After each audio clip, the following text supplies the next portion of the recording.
Bismillahirrahmanirrahim. Alhamdulillahirrabbilalamin. Wa bihi nasta'inu ala umuri dunya waddin. Wassalatu wassalamu ala asyrafil anbiya'i wal mursalin Sayyidina Muhammadin wa ala alihi wa sahbihi ajma'in. Amma ba'du. Mudah-mudahan share screen-nya bisa dilihat, bisa sudah nampak di dalam di dalam layar kalian. Ini adalah buku PDF dari zstriplibrary.sk yang ditulis oleh W. Gulo. Bukunya cukup lama, tapi masalahnya materinya masih tetap aktual untuk dipelajari. Jika kamu membaca bab buku ini, kamu akan dapatkan 10 bab yang isinya dimulai dari ilmu dan penelitian sampai dengan penulisan laporan penelitian. Bicara tentang menentukan masalah penelitian itu dibahas di bab 3 yang minggu lalu dijelaskan oleh kelompok 1 tentang konseptualisasi masalah penelitian. Nah, pembahasannya adalah terkait dengan konsep-konsep dasar, ya, konsep-konsep dasar. Yang ini penting untuk kalian ketahui konsep dasarnya. Sebentar. Kenapa penting untuk memahami konsep dasar? Karena hal-hal ini menjadi penting, seperti kalau kalian belajar dalam bahasa Arab ataupun juga dalam belajar agama, biasa pertanyaan pertamanya adalah apa sebutnya? Kalau ditanya definisi, biasanya bertanya tentang berdasarkan bahasakah? Mah berisik, kamu berisik tahu nggak? Susurian teh teu ieu pisan.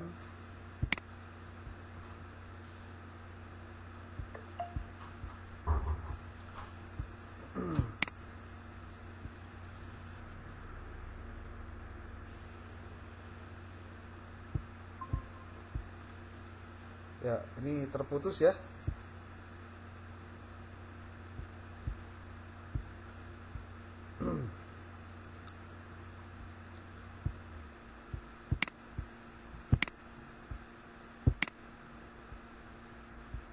Barusan terputus ya?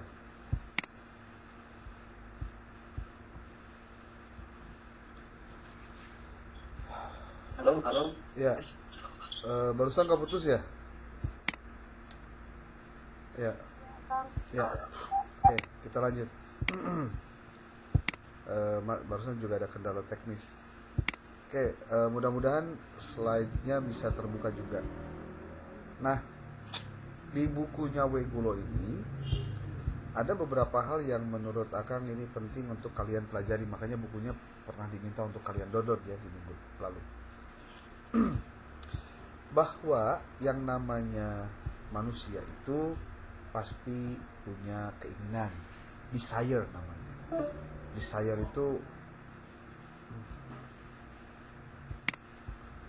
itu nama lainnya adalah hasrat gitu. Nah, hasrat yang dimiliki oleh manusia itu adalah hasrat yang memberikan gambaran manusia itu sebetulnya siapa, bagaimana, dan inginnya apa. Termasuk manusia juga memiliki yang namanya curiosity. Curiosity itu adalah rasa ingin tahu. Kenapa manusia punya hasrat, punya rasa ingin tahu, punya juga yang ketiganya ada, yaitu manusia selalu memiliki kecenderungan ke arah yang dia anggap benar. Jadi selalu cenderung pada kebenaran. Itu manusia. Nah, oleh sebab itu, maka dalam konteks kita belajar tentang metode penelitian, kenapa sih manusia harus berpikir tentang kehidupannya? Karena manusia itu dihadapkan dengan masalah. Nah, istilah lain masalah itu adalah, kalau dalam bahasa kita sehari-hari, masalah itu kalau sesuatu itu nggak sesuai dengan keinginan kita, itu masalah. harusnya nggak boleh banjir dong karena ini rumahnya tinggi gitu tempat tinggalnya. Tapi ketika memang dia harus banjir, gimana lagi? Ya kena masalah. Masalahnya apa? Sesuatu yang dia tidak inginkan, sesuatu yang dia nggak mau, itu masalah. Nah, kalau dalam penelitian, Ueguro itu menyampaikan 3 pengertian tentang istilah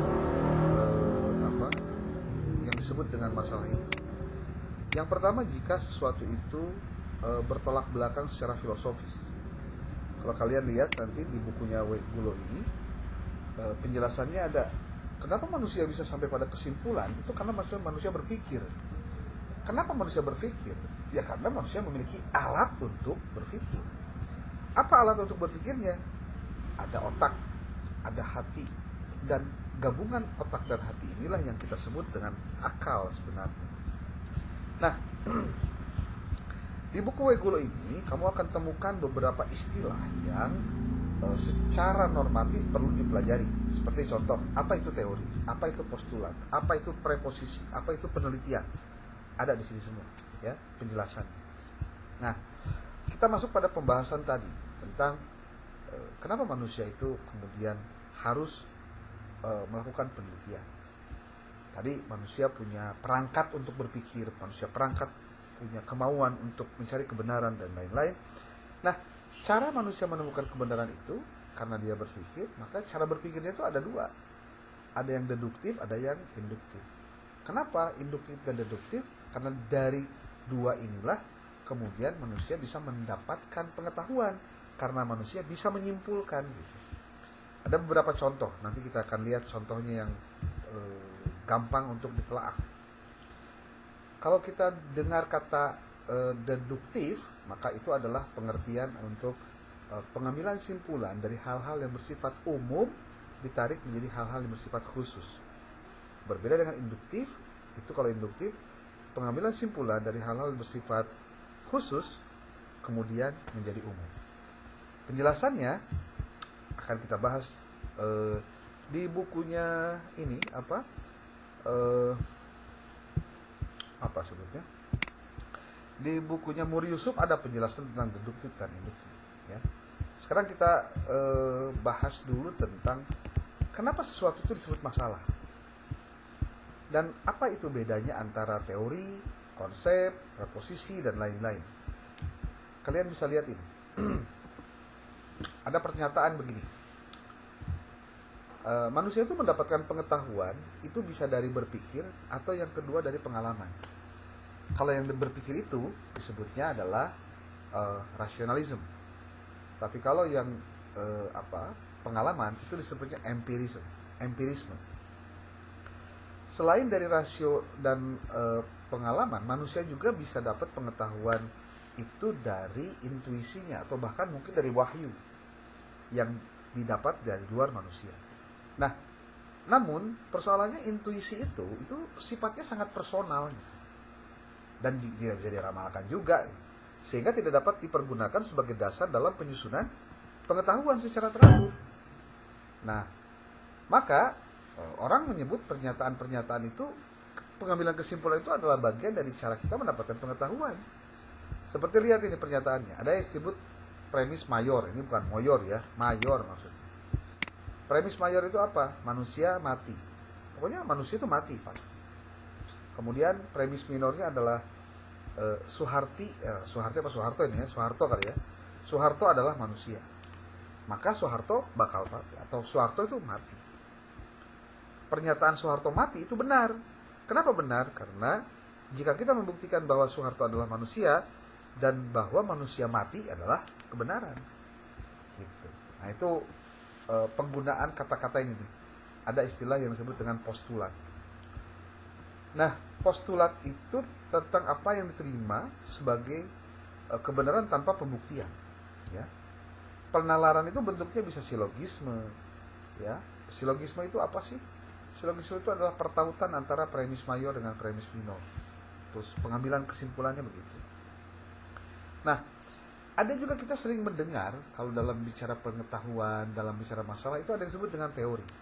Apa itu teori? Nah, ini juga yang kemudian kenapa kita akan bisa memiliki kemampuan menentukan masalah Itu hakikatnya karena kita tahu teorinya. Ya. Diulangi. Seseorang bisa tahu bahwa ini masalah atau bukan masalah itu kalau orang berpandangan atau berpedoman kepada yang namanya teori. Tapi kita lihat dulu teori itu apa gitu. Jangan sampai kamu sering mendengar istilah teori tapi dalam kenyataannya justru sebetulnya kabur teori itu apa gitu. Kita akan coba lamun di bahasa pesantren mah dibaca ke jeung teksna gitu ya.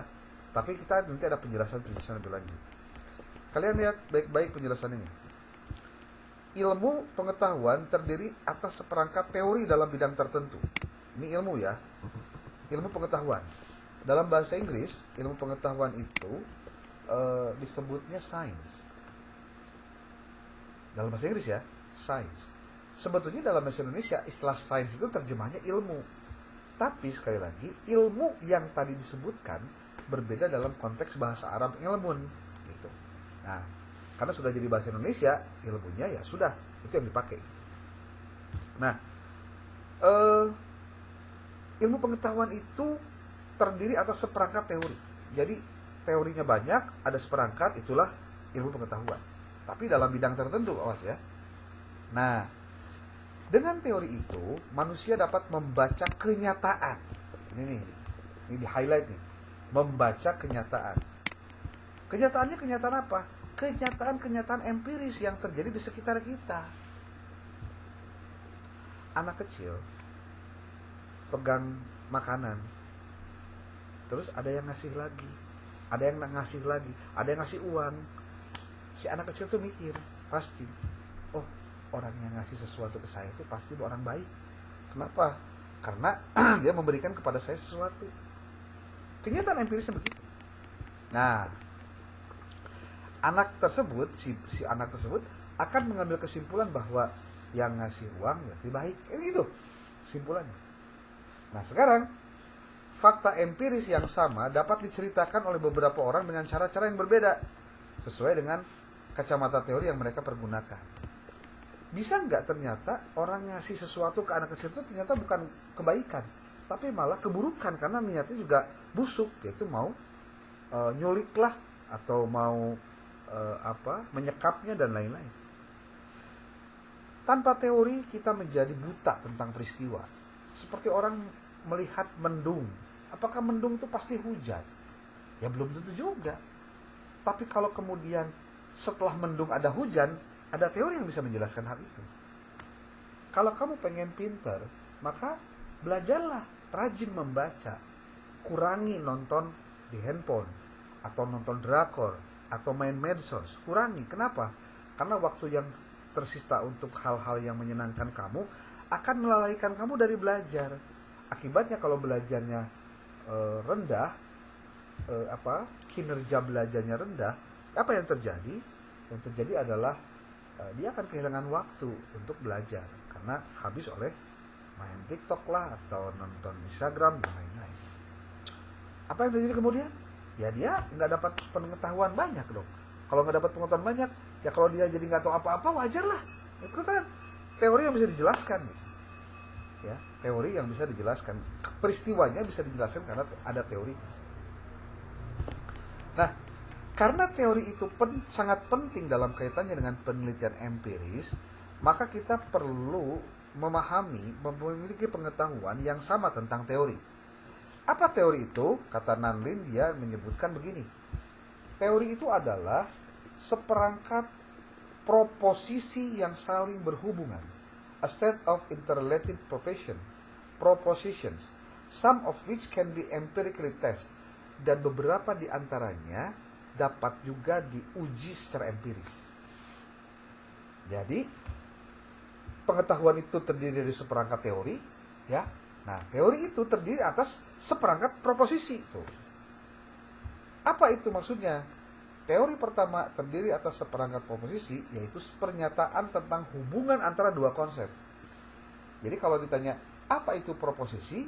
Proposisi adalah pernyataan tentang hubungan di antara dua konsep atau lebih. Kita jelaskan, dia menjelaskan contoh. Apabila seseorang diberi stimulus itu diberi rangsangan gitu, maka ia akan memberikan reaksi tertentu. dengan cara tertentu juga. Nah, stimulus dan reaksi adalah dua konsep yang dihubungkan menjadi satu proposisi.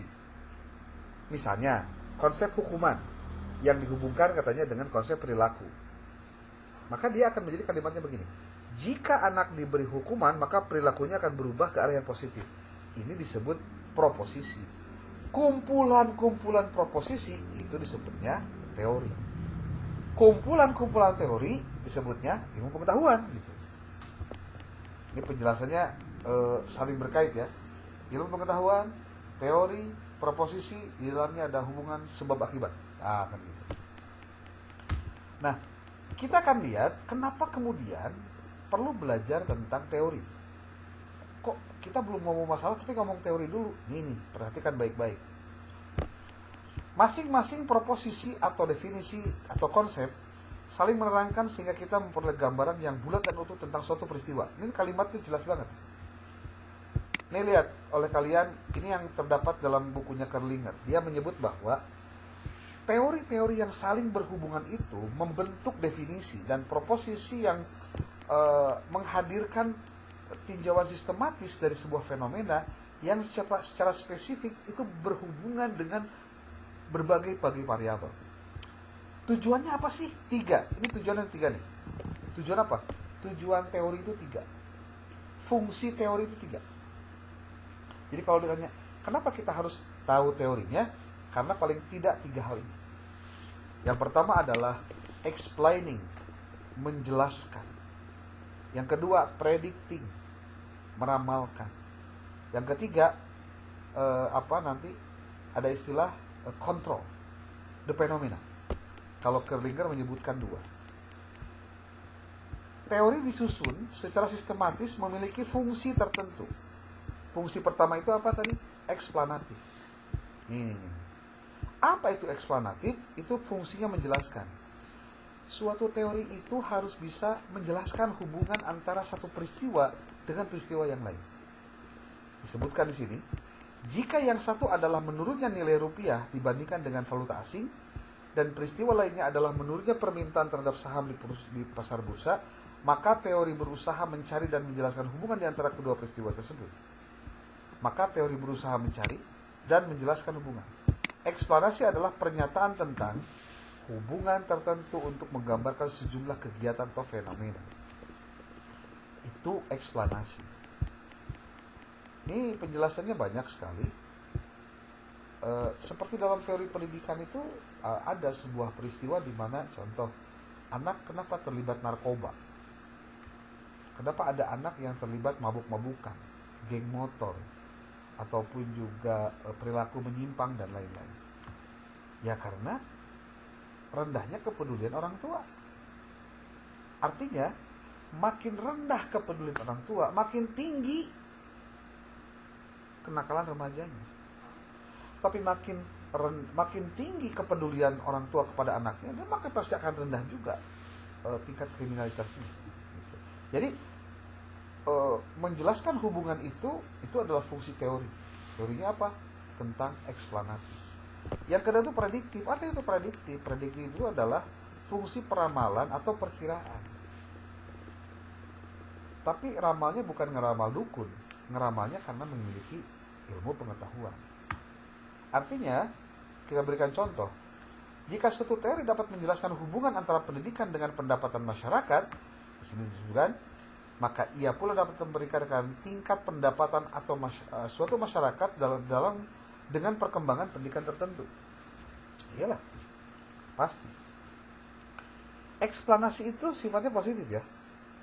Tetapi prediksi kadang-kadang sifatnya probabilitas. Apa itu probabilitas? Penuh kemungkinan. Tadi kan fungsi pertama eksplanasi ya. Yang kedua itu adalah prediksi. Prediksi itu sifatnya bisa ya, bisa tidak ya. Probability. Seperti di sini disebutkan. Jika langit mendung dengan awan hitam yang menutupinya, maka akan turun hujan. Langit mendung itu fakta. Ya, kenyataan yang dapat diukur, sesuatu yang positif karena sudah terjadi. Tapi hujan turun masih bersifat kemungkinan, belum tentu terjadi. Makanya ada lagu tuh di Malaysia, mendung tak berarti hujan. Betul. Kalaupun hujan, Ya, itu karena kemungkinan yang terjadinya adalah yang hujan. Artinya, setiap sesuatu yang menjadi pilihan manusia selalu ada ya dan tidaknya. Ya. Itu prediksi. Sekarang fungsi ketiga adalah fungsi kontrol. Ini eksplanasi itu ini. Ada eksplanasi, ada prediksi, ada kontrol. Nah, teori tidak hanya menjelaskan dan memperkirakan, tetapi juga tidak hanya mengendalikan peristiwa, tapi juga mengendalikan peristiwa supaya tidak mengarah pada hal-hal yang negatif. Benar. Seperti contohnya begini. Hey, kalau kamu ngantuk ketika di jalan, jangan bawa mobil. Kenapa? Karena banyak kasus orang tabrakan karena ngantuk. Artinya, makin ngantuk seseorang, maka makin tinggi tuh resiko di jalan. Itu dua hal yang berbeda, tapi ketika disambungkan menjadi satu. Dari situ kita bisa mengontrol. Sekarang mah nggak boleh tuh ketika ngantuk bawa mobil. Lebih baik istirahat dulu. Nah, kita bisa kontrol diri karena banyak peristiwa yang terjadi menjadi best practice kita, gitu. Ya, menjadi best practice kita. Nah, tadi tentang teori. Teori itu ilmu pengetahuan itu terdiri dari teori-teori. Teori-teori itu terdiri dari proposisi-proposisi. Apa itu proposisi? Kita jelaskan satu-satu. Ini nih penjelasannya.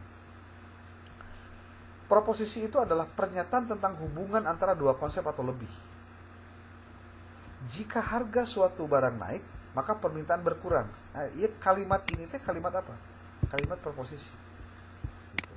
Maka jika bla bla bla bla, maka akan bla bla bla bla bla. Gitu, ya. Proposisi itu bahan untuk membentuk teori dan membutuhkan konsep sebagai bahan bakunya. Suatu proposisi memiliki makna teoretis jika ia dibentuk dari konsep-konsep kunci. Suatu ilmu pengetahuan, suatu disiplin ilmu memiliki konsep kunci khusus deh ya. Di dalam ilmu pendidikan misalnya kita mengenal istilah konsep-konsep belajar, minat, stimulus, motivasi dan sebagainya. Itu dalam bidang pendidikan. Makanya kalau dalam bidang ekonomi nanti kamu bisa kenal istilah lain, konsep-konsep kebutuhan, konsep seperti kebutuhan, produksi, konsumsi, distribusi, investasi, motivasi, banyak sekali, ya. Itu tentang proposisi. Nih, proposisi. Yang terakhir adalah bicara konsep. Nah, ini konsepnya. Apa itu konsep? Konsep itu adalah bahan baku dari ilmu pengetahuan. Ini penjelasannya bisa kalian baca di bukunya ya. Akan coba menerjemahkan dari menghermeneutik tampilan-tampilan ini dengan pendapat yang lain. Nah, sebetulnya ke sini nih. Konsep, ke proposisi, ke teori. Maka dari teori ini muncullah eksplanatif, produktif atau kontrol. Bagaimana manusia mendapatkan pengetahuan? Banyak banget caranya. Bisa karena manusia berpikir, karena manusia itu mendapatkan karena dia ragu dulu gitu ya. Kemudian bisa jadi dia mendapatkan pengetahuannya lewat sebuah pengalaman, kan begitu. Nah, penjelasan lainnya ini ada lebih kentara nih ketika bicara tentang apa itu masalah dan bagaimana cara untuk menjelaskan masalah itu dengan clear and clean. Ini nih.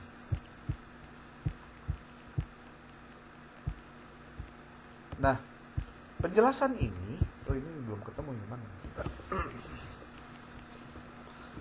Cari filosofis.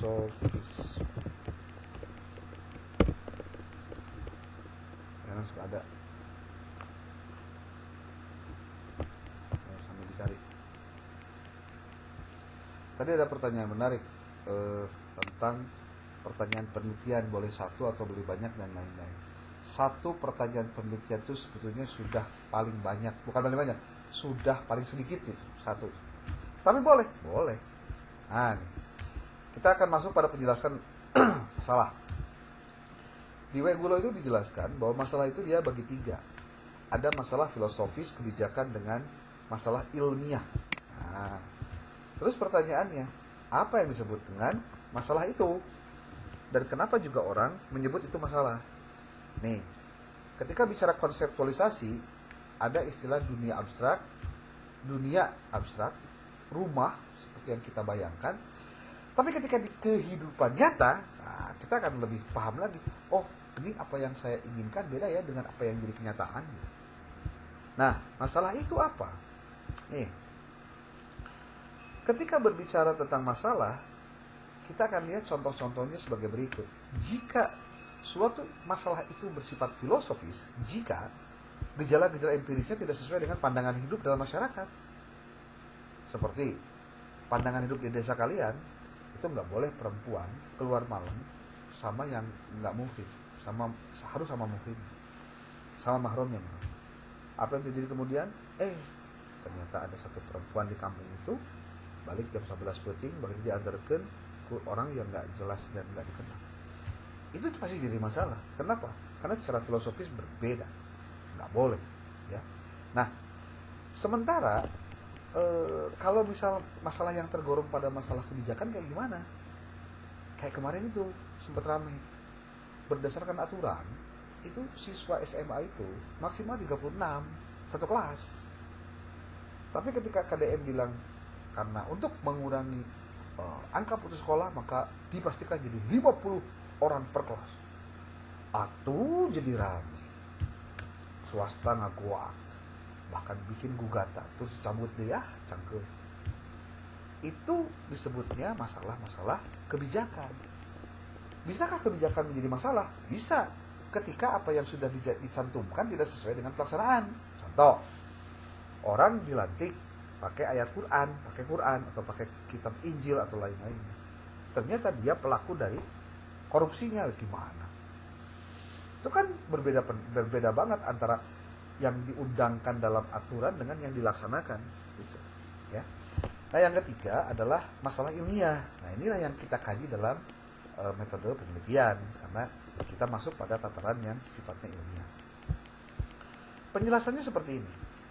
Orang bisa tahu masalah kalau dia tahu teorinya dan dia melihat gejala empirisnya.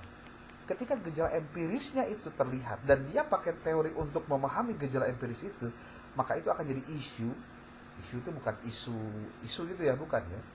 Pokok bahasan gitu. Dan itu akan menjadi masalah tersendiri. Jadi kalau ditanya masalah itu gimana sih cara menjelaskannya? Uraikan mana fakta, mana teori, mana realita, mana undang-undang. Kalau sudah ketemu itu, selalu bakal ketemu dengan masalah. Karena masalahnya apa?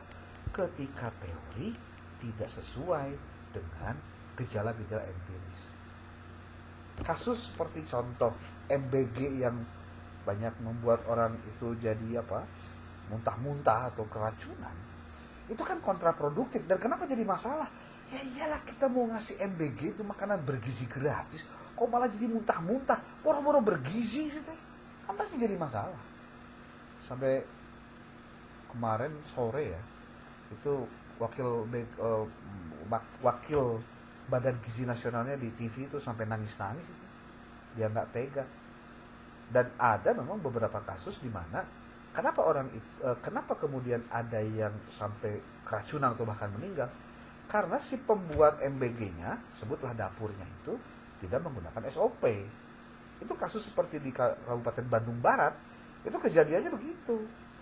Harusnya ya, masaknya jam 3 subuh, dari jam 11 peuting nyatu lila teuing lah, jadi kumaha ya, jadi bau, jadi basi gitu, ya. Ini disebut dengan masalah. Sehingga pemahaman kita akan masuk pada pertanyaan kedua, apa masalahnya? Ini pasti muncul di sini, ada penjelasannya. Untuk merumuskan masalah dengan cara seperti itu perlu diperhatikan dua pertanyaan pokok yang membantu memperjelas masalah. Apa? Pertama adalah, mengapa masalah itu penting? Itu pertanyaan yang juga muncul kalau kamu nanti melakukan penelitian.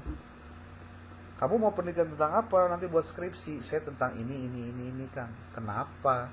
Kok kamu penelitian itu? Emang ada apa? Itu pertanyaan yang mudah diucapkan tapi sulit untuk diuraikan. Percaya. Dan yang kedua pertanyaannya adalah, apa masalahnya?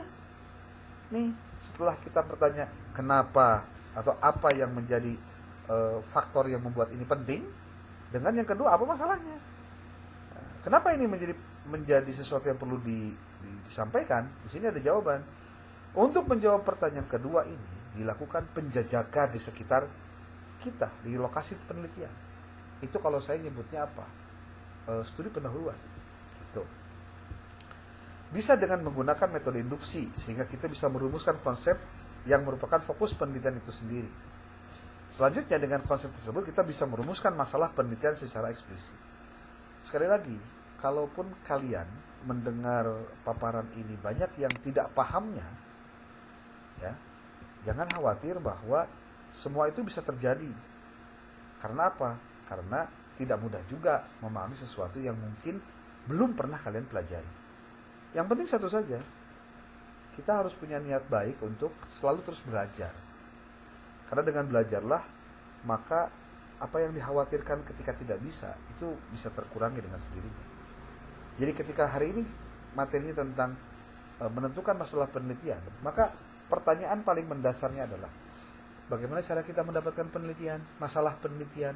Apalagi kalau peneliti pemula seperti kalian kan masih bingung, Kang, kumaha yang anak-anak emang aya nu micen gitu masalah sehingga kudu diteangan, kan aya begini gitu, ya. Ya bukan itu masalahnya. Jadi yang disebut dengan menemukan masalah penelitian itu berarti kita sebagai seorang periset, sebagai seorang peneliti, sebagai seorang yang mengkaji dalam bidang penelitian, perlu menjadikan yang namanya pemahaman tentang teori itu penting agar kita bisa memisahkan mana benar mana salah, mana yang seharusnya dilakukan, mana yang nggak boleh dilakukan. Kalau tidak itu terjadi, maka kita khawatir orang-orang di sekitar kita justru malah sebaliknya, dia akan abai dengan kebenaran, ya. Gitu. Oke. Bagaimana kita dapatkan masalah itu? Gampang. 1, baca buku. 2, lihat realitas di lapangan. Kamu tentukan satu lembaga pendidikan, lalu kamu lihat apakah di situ ada masalah atau tidak. Kalau misalkan kamu sendiri bingung kene, apakah ada masalah atau tidak, gimana caranya? Ya nanya.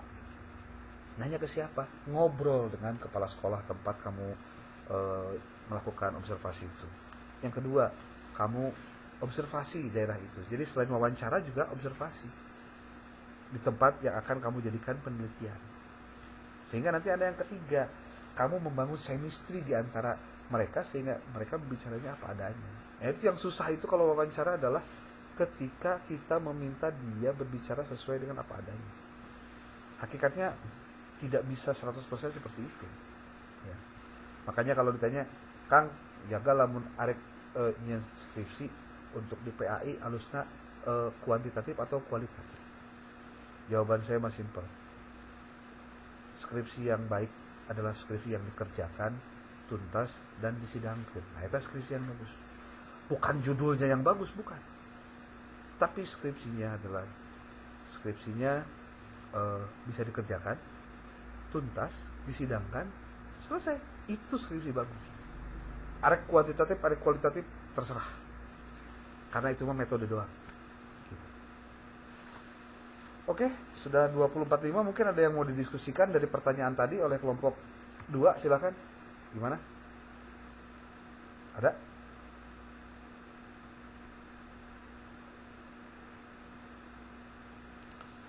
PJ gimana? Yang nggak kuliahnya berapa orang? Coba cek lagi itu daftar hadiah. Ada 6 orang akan yang nggak hadir. Oke, langsung. Oke. Nah, sekarang silakan kalau tidak ada yang mau menyampaikan, akan persilakan kalian untuk mengerjakan post test, ya, post test, dan hasilnya langsung direkap ke PJ biar nanti tidak kemana-mana. Dimohon untuk minggu depan hari Sabtu seperti biasa dipastikan untuk sebutnya dipersiapkanlah kelompok 3 dan kelompok 4, jangan kemana-mana, ya. Gitu. Disesuaikan dengan materinya. Insya Allah tidak ada kendala. Minggu depan mulai jam 8 apa jam 7 sih? Jam 8 ya? Oh, jam 8. Sugati jam 7 gitu, baru maruwas gitu. Ya. Oke, terima kasih. Billahi taufiq wal hidayah wa muwaffiq ila aqwamit thoriq. Assalamualaikum warahmatullahi wabarakatuh. Terima kasih.